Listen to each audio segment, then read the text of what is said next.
அதான் இவ்வளோ நாள் தியானத்துல நம்ம பல்வேறுபட்ட சூழல்கள்ல எத்தனையோ இடங்கள்ல நம்ம வகுப்புகள் நிறைய தனிப்பட்ட முறைகள்ல நிறைய பயிற்சிகள் நிறைய இடங்கள்ல நிறைய நான் போயிருக்கேன் பண்றது. ஆனா அது எல்லாத்தையும் ஒவ்வொரு விதமான ஒவ்வொரு கட்டத்துக்குள்ளேயும் ஒரு ஒரு அனுபவத்தை நான் சந்திச்சிருக்கிறேன். அந்த அனுபவங்கள்லாம் கடந்து என் வாழ்க்கையிலே ரொம்ப மறக்க முடியாத ரொம்ப ஒரு எக்ஸ்பீரியன்ஸ்னா அந்த ஜூன் ஜூலை தான்.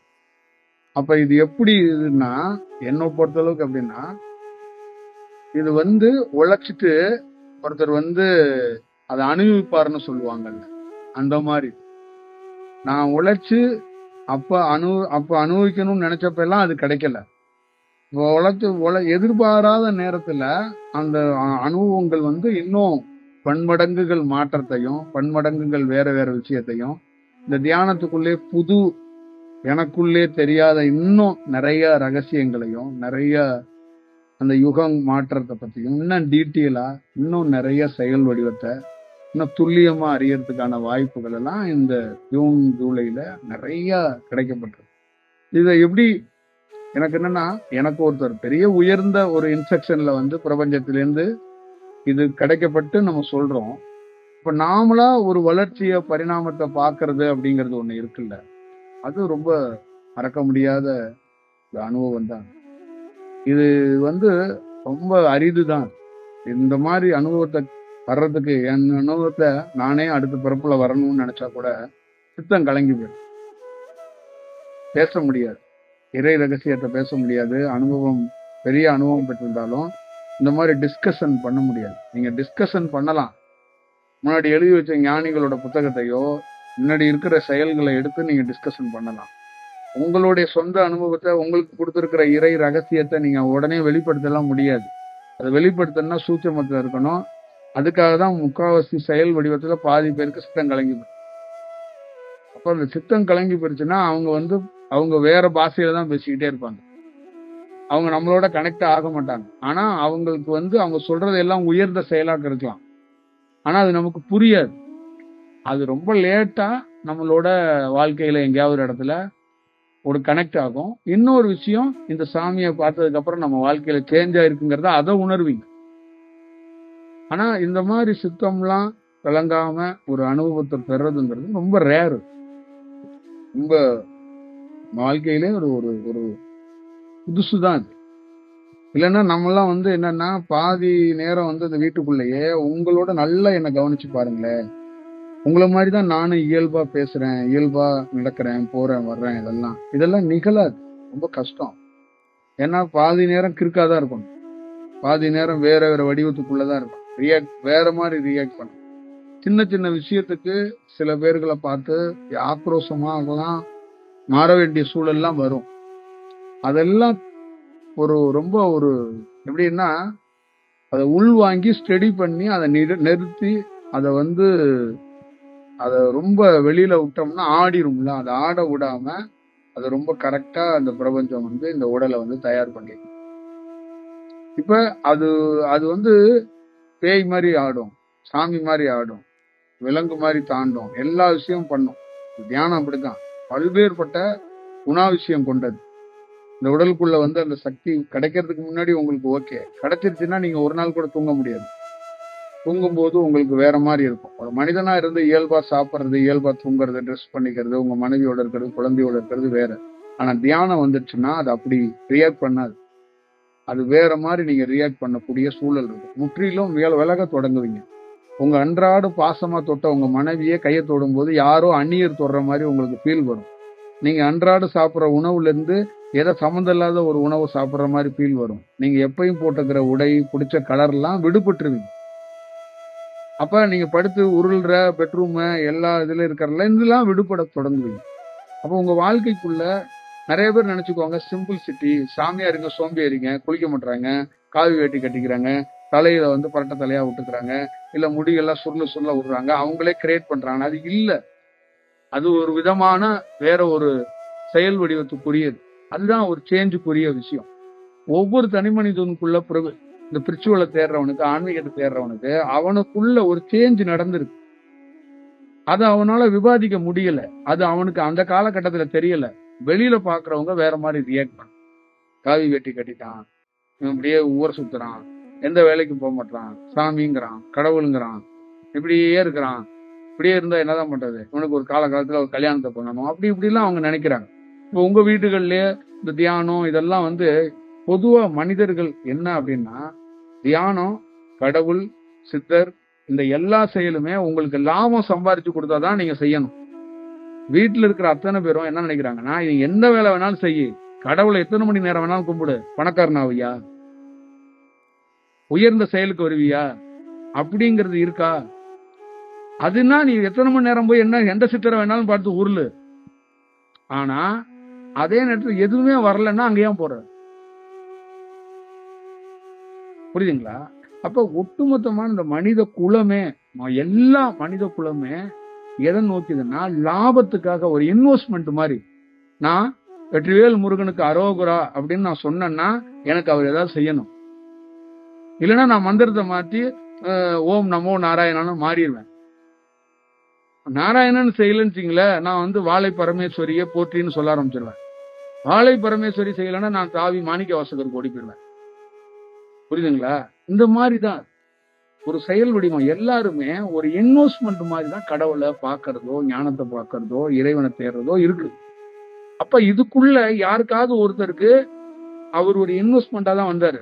வரும்போது நீங்க உங்களுக்குள்ள எல்லாம் உடல் ஒரு பிரச்சனை, ஏதோ ஒரு தொழில் பிரச்சனை, மன நிம்மதி இல்லை, குழப்பம், ஒரு டிஸ்டர்பா இருக்கு, ஒருத்தர் பார்ப்போம், ஒரு 10 நிமிஷம் போய் ஒரு கோயில்ல உட்காரும், ஒரு தியானம் பண்ணுவோம், இப்படிங்கிறதுக்காக தான் ஒரு மனிதன் வர்றான்.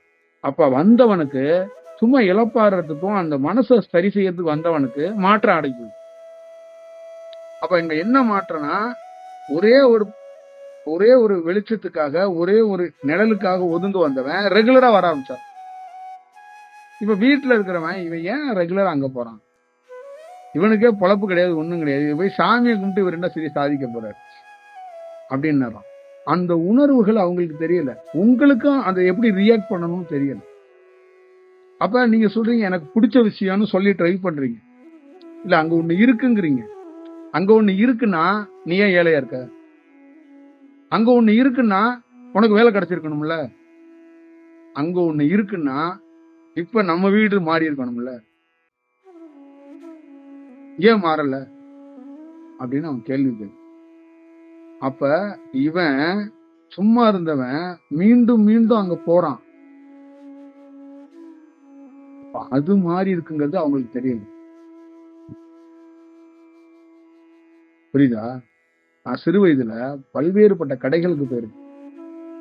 இறைச்சி கடை, சோமபானம் கடை, பல்வேறுபட்ட கடைகளுக்கு போயிருக்கேன். ஆனா இந்த தியானம் வந்ததுக்கு அப்புறம் அந்த கடைகளுக்கு போறதை நிறுத்திட்டேன். நான் நிறுத்தல, அந்த கடைக்கு போகணுங்கிற அந்த எண்ணத்தை எனக்கு ஏற்படுத்த. இது மாற்றமா மாற்றம்.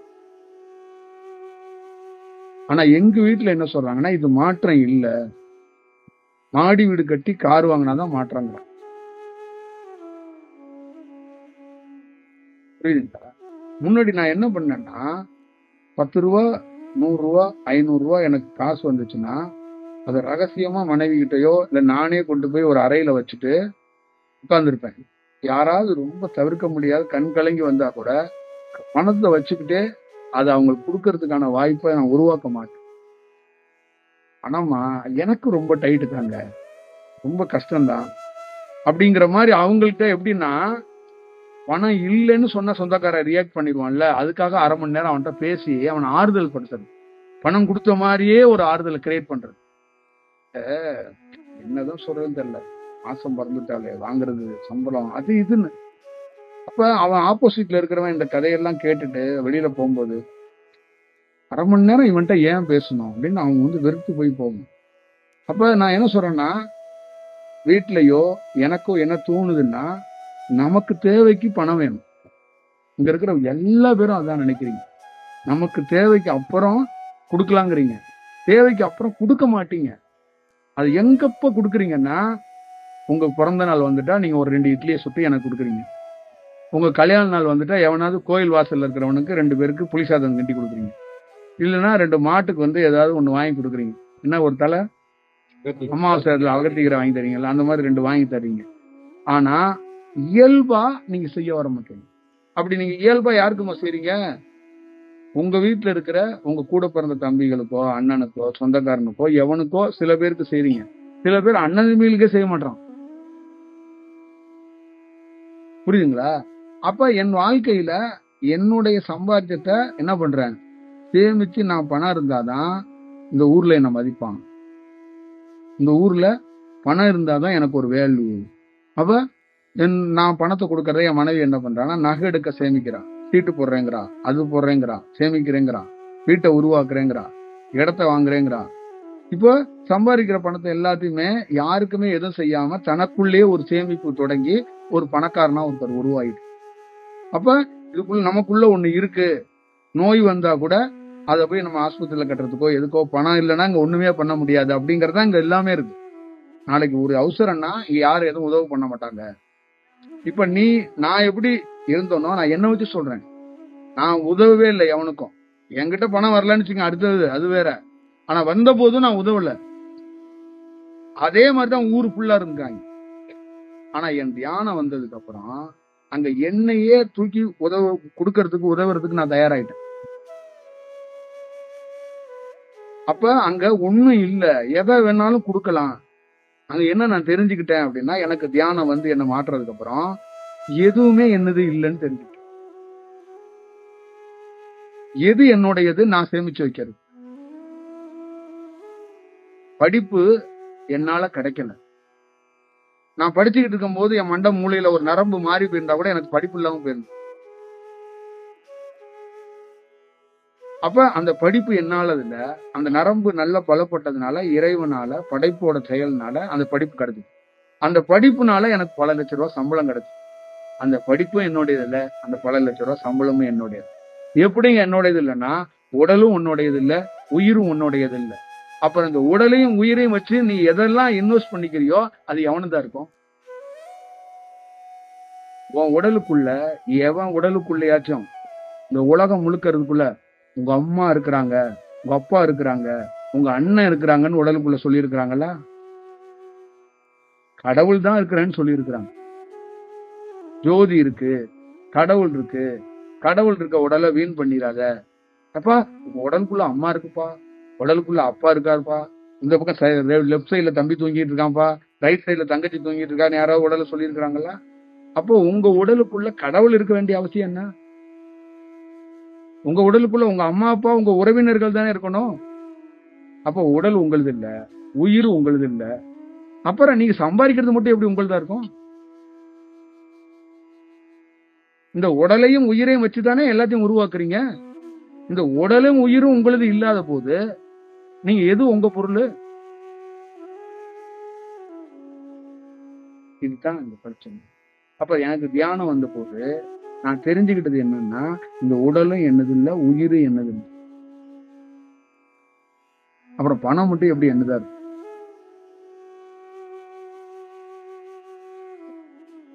புரியுதுங்களா?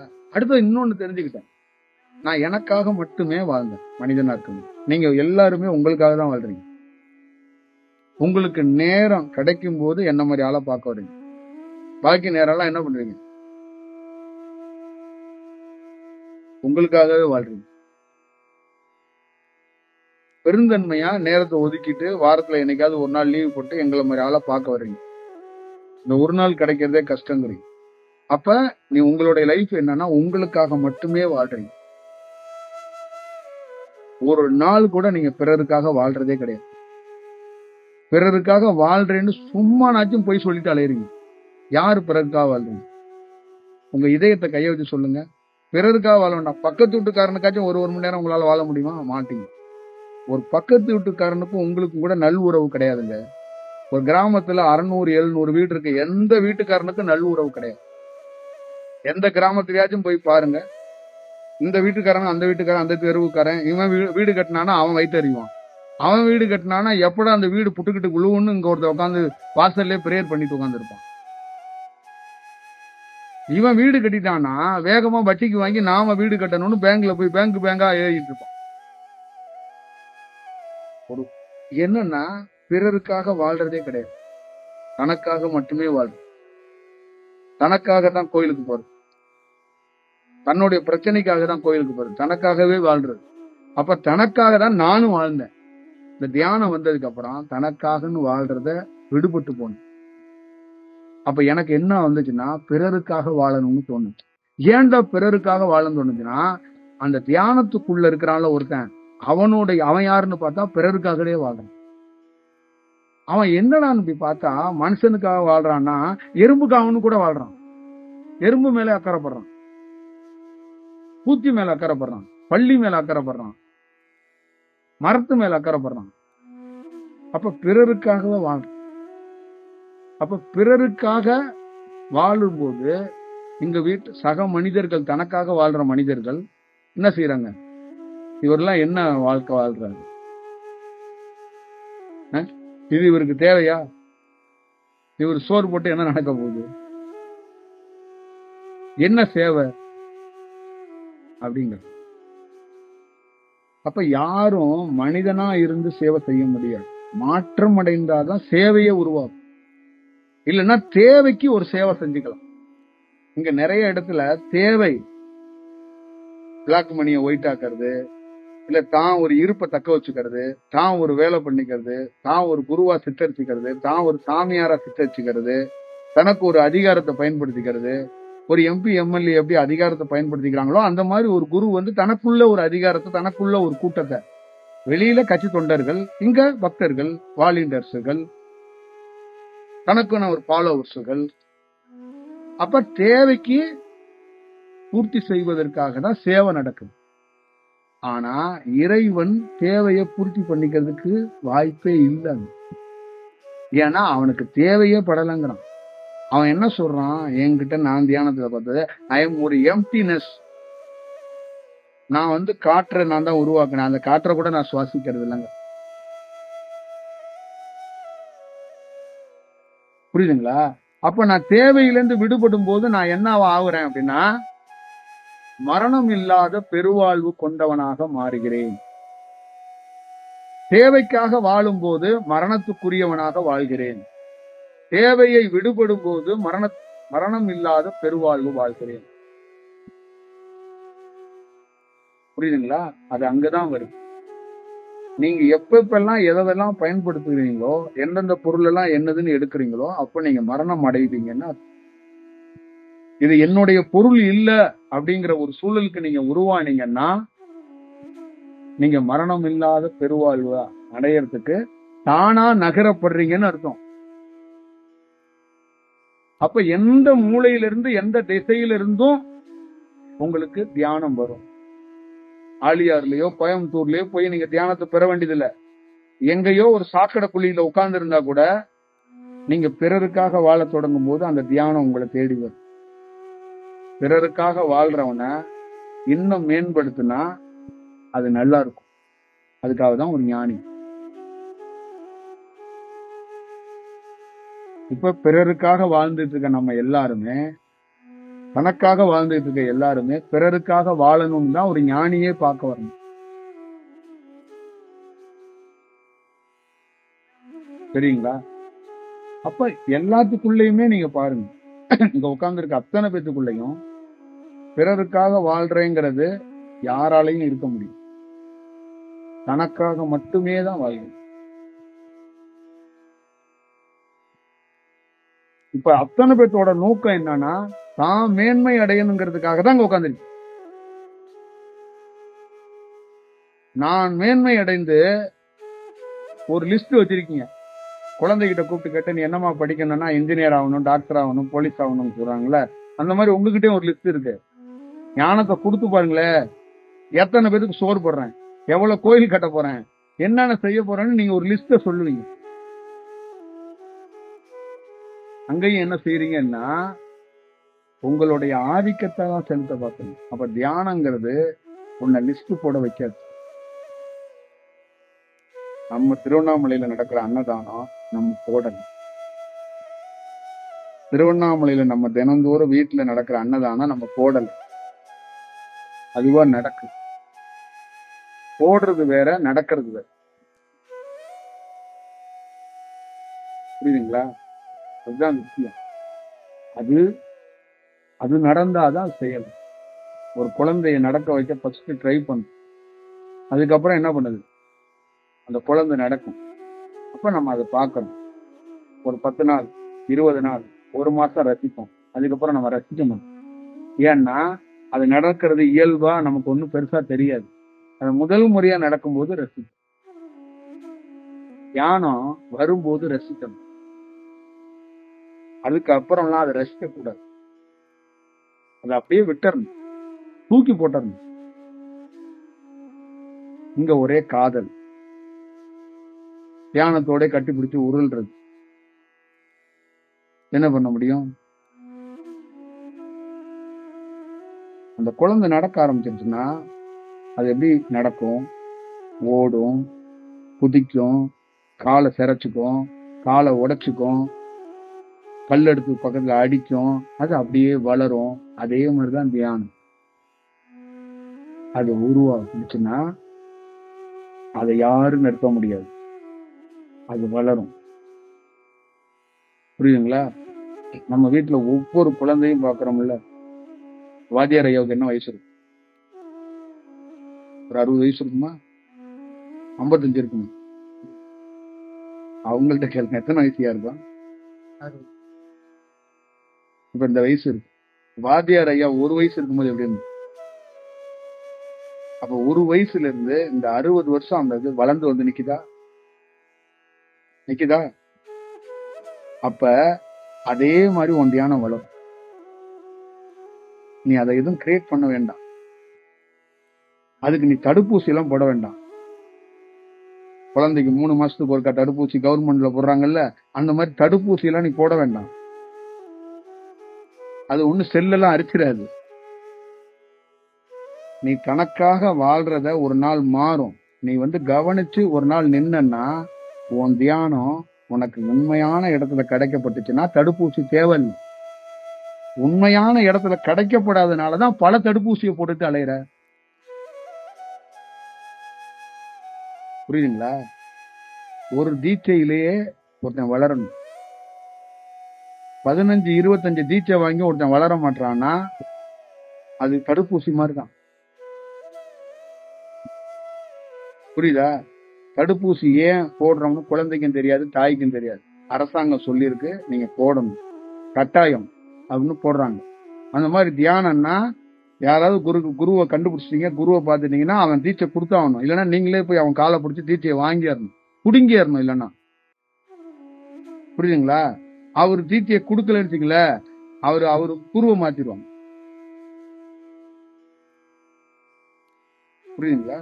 அப்ப எத்தனை தடுப்பூசி போட்டுக்குவீங்க?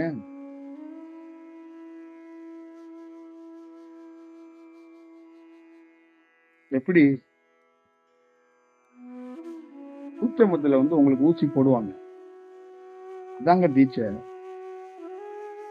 தியானம் பண்ணிக்கிட்டு இருந்தேன்னா கையில உனக்கு ஒருத்தன் ஊசி குத்துற மாதிரி இருக்கும். காலில் ஊசி குத்துற மாதிரி இருக்கும். ஒருத்தன் உள்ள ஊடி போய் பூந்துருவாங்க. நீ தீட்சை தான் எதிர்பார்க்கிற. பெரிய ஆள் இருக்காம அவனே உள்ள உனக்குள்ள பூந்துட்டு வெளியில வருவான். நீ தீட்சை தானடா கேட்ட, நானே வரேன்டாமா. அது புரியாது நம்ம. அப்ப இவ்வளோ தியான சென்று எதுக்கு? இவ்வளவு பெரிய வெட்ட வெளி. ஒவ்வொரு இடத்துலயும் ஒவ்வொரு நட்சத்திரத்துக்கிட்டே சூரியன்ட்டை போர்டு போட்டு தொங்கப்பட்டிருக்கா, தியானம் அங்க கிடைக்குங்க. எதுக்கு இவ்வளவு தியானம் சென்று? அடிப்படையா தியானம்னா என்ன, குருன்னா என்ன, ஞானம்னா என்ன, உண்மையான பிரபஞ்சம் என்னன்னு தெரிஞ்சா தியான சென்று ஓபன் ஆகுமா? எதுக்கு தியான சென்று ஓபன் ஆகணும்? அங்க என்ன நிகழ்த்திட முடியும்னு நினைக்கிறீங்க? யார உருவாக்க முடியும்? நான் யார உருவாக்க முடியும்னு நீங்க நினைக்கிறீங்க? என்னால யாரையும் உருவாக்க முடியாதுல்ல. அந்த பிரபஞ்சம் தான் உருவாக்கும். அதுக்கு சென்று தேவை கிடையாது. ஒரு பஸ் ஸ்டாண்ட் இருந்தா போதும், ஒரு பிளாட்ஃபார்ம் இருந்தா போதும், ரோட்ல உட்கார்ந்து உருவாக்கிடலாம். அதுக்கு மாளிகை வேண்டாம், கூடாரம் வேண்டாம், பெரிய அப்படியே சட்டமே இல்லாத பெரிய ஒரு ஹால் வேண்டாம். எதுவும் தேவை. நமக்கு அனுபவம் கிடைச்ச போதெல்லாம் நீங்க நல்லா பாருங்க, ஒரு நெருக்கடியான ஒரு இடத்துக்குள்ளதான் நம்ம ஒரு அனுபவத்தை சந்திச்சிருக்கோம். பல பேர் மலைத்தொடர்கள்ல ஏறிக்கிட்டு இருக்கும்போது ஒருத்தன் மலைத்தொடர்கள் ஓரமா உட்கார்ந்து ஒரு கல்லுல உட்கார்ந்து அப்படி தியானம் பண்ணி அவனுக்குள்ள ஒரு சின்ன அனுபவம் கிடைச்சிருக்கும். இந்த மாதிரி இருக்கு. அப்ப இவ்வளவு தியானம் சென்று இவ்வளவு கலைகள் இவ்வளவு குருமார்கள் எதற்கு? முதல்ல எல்லா குருமாரையும் நல்ல தியானம் பண்ணி அவங்கள அனுபவம் பெற சொல்லுங்க. அதுதான் ரொம்ப முக்கியம். இந்த உலகம் மாறணும்னா முதல்ல குருன்னு சொல்றவங்க அவங்க நல்ல அனுபவம் பெறணும். அவங்களுக்கு இன்னும் தியானம் பத்தல. நீங்க கொஞ்சம் போனீங்கன்னா அடுத்த வாட்டி தீட்சை வாங்க யார்ட்டையாவது குரு கிட்ட போனீங்கன்னா நீங்க கொஞ்சம் நல்லா தியானம் பண்ணுங்க, இன்னும் அனுபவத்தை நல்லா பெற்றுக்கங்க. நீங்க அனுபவம் பெற்றீங்கன்னா இப்ப 10 ஸ்டூடெண்ட் வாழ்றாங்கன்னா நாளைக்கு இன்னும் 500 ஸ்டூடெண்ட் வாழ்வான். முதல்ல ஒரு 2 வருஷம் 3 வருஷம் 5 வருஷம் கூட டைம் எடுத்துக்கங்க. இன்னும் போய் நல்ல தியானம் பண்ணிட்டு வாங்கன்னு சொல்லுங்க. நீங்க தான் சுண்டல் வாங்க கீழே நிக்கிறீங்களா, அப்புறம் எங்க போய் அவர்கிட்ட போய் சொல்ல முடியும்? அவ்வளவு பெரிய எப்படி செய்ய முடியும் நீங்க நினைச்சு? இப்ப நிறைய பேர் என்ன சொல்றாங்கன்னா அவங்க குருவை இன்ஸ்ட்ரக்ஷனா வச்சுக்கிட்டு நாங்க ஒரு தீட்சை கொடுக்கறோம், நாங்க ஒரு தியானம் கொடுக்கறோம், ஆனா இது எங்களது இல்ல, சூட்சமத்துல ஒருத்தர் வருவாரு அப்படிங்கிறது உண்மை. ஆனா அவர் வருவாருன்னு நீ சொல்றல, அவரே செத்து போயிட்டாருங்கிறது நான் சொல்றேன். உயிரோட இருந்தாதானடா ஒருத்தன் சூட்சமத்திலே வருவான். இந்த பிரபஞ்சத்துல என்னன்னா வெட்ட வெளியில ஒருத்தன் சூட்சமங்கிறது தான் அவனுடைய பிரசன்ஸே, அவனோட நிஜமே அதுதான். அப்ப அவன் என்ன சொல்றான்னா, டேய் இறந்து போனவன் எப்படா வருவான்? அவனே நீங்க நிறைய பேர் நீங்க நம்ப மாட்டீங்க, உண்மையிலேயே நிறைய குருமார்களே முன்னாடி இறந்து போனவங்களே ஆன்ம விடுதலைக்கும் மாற்றத்துக்கும் வந்து என்கிட்ட நின்னதெல்லாம் எத்தனையோ பேர், நான் எத்தனையோ பேர் தவிர்த்துட்டு வந்திருக்கு. அவங்களுக்கு எல்லாம் கொடுக்க கூடாதுங்கிறது பிரபஞ்சத்தோட செயல், அவங்களுக்கு விடுதலை கொடுக்காத. ஆனா அவங்களுக்கு தமிழ்நாட்டுல 50-60 லட்சம் பக்தர்கள்லாம் இருக்கிறாங்க. அவருக்கு ஆன்ம விடுதலை கொடுக்கறதுக்கு ஆள் கிடையாது. அவர் வந்து நிக்கிறார். ஆனா அவங்களோட பக்தர்கள் இவர் என்ன எங்க குருவை தாண்டி என்ன தெரிஞ்சிடும்? இது எப்படி இருக்கு? அப்ப நம்ம உண்மை இல்லைங்க. பிரபஞ்சம் எங்க சூட்சமத்துல ஒருத்தர் வருவாரு, என் குரு வருவாரு, அவர் சொல்றாரு இத கொடுக்குறேன் அப்படின்னா, சூட்சமங்கிறது ஒருத்தன் பெரும் அனுபவம் பெற்றவனால மட்டும்தான் வர முடியும், இறந்தவனால வர முடியாது. சூட்சமத்துக்கும் ஒரு ஆயுள் இருக்கு, ஒரு ஆயுள் காலம் இருக்கு. வெட்ட வெளியில இருக்கிறவன் ஆயுள் எல்லாம் உடைச்சவன், அவனுக்கு ஆயுள் காலமே கிடையாது. மரணமே இல்லாத போது அவனுக்கு எந்த ஆயுள் காலம் இருக்கு? ஆனா அவன் ஒரு வரையறை வச்சிருக்கிறான். ஒவ்வொரு யுகத்துக்கு ஏத்த மாதிரி தன்னை எப்படி செயல்படணும்னு அவனுக்கு வெட்ட வெளியில இருக்கவனுக்கு தெரியும். எப்படி அதை உருவாக்கணும், என்ன செயல்படணும் தெரியும். இதெல்லாம் இவ்வளவு பெரிய ரகசியங்கள் இருக்கு. மனித குலங்கள் மேம்படணும்னா நீங்க சில விஷயத்தெல்லாம் புரிஞ்சுக்கணும். மக்களாக இருக்கிற ஒவ்வொருத்தருக்குள்ளேயும் மாற்றம் கிடைக்காததுக்கும் மாற்றத்தை விரும்பாததுக்கும் என்னன்னா, கடவுளால உருவாக்கப்பட்ட அத்தனை பொருளும், சில பொருள் நிஜம், சில பொருள் கற்பனை, சில பொருள் மாயை அப்படிங்கறத அவங்க சூடுபட்டு தெரிஞ்சுக்கிறாங்க. சுடுறதுக்கு முன்னாடி தெரிஞ்சுக்க மாட்டோம். அதே மாதிரி ஒரு பொருளை கண்டறிய முடியாது அவங்களால. ஆனா கண்டறியாமே ஒரு பொருளுக்கு வெயிட்டேஜ் இவங்க ஏற்றி விட்டார்.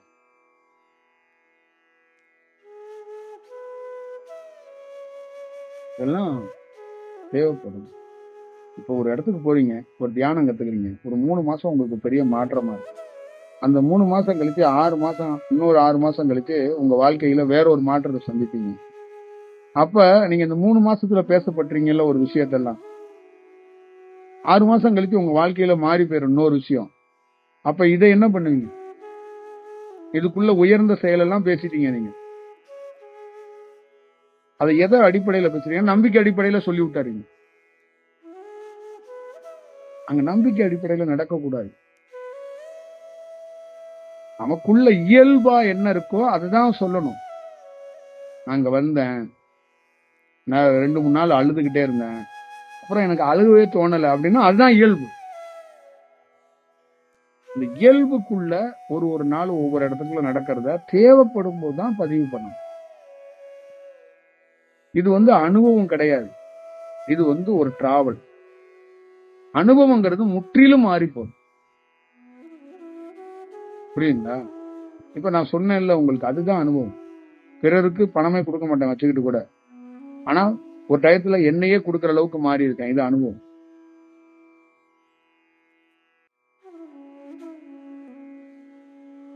புரியுதுங்களா?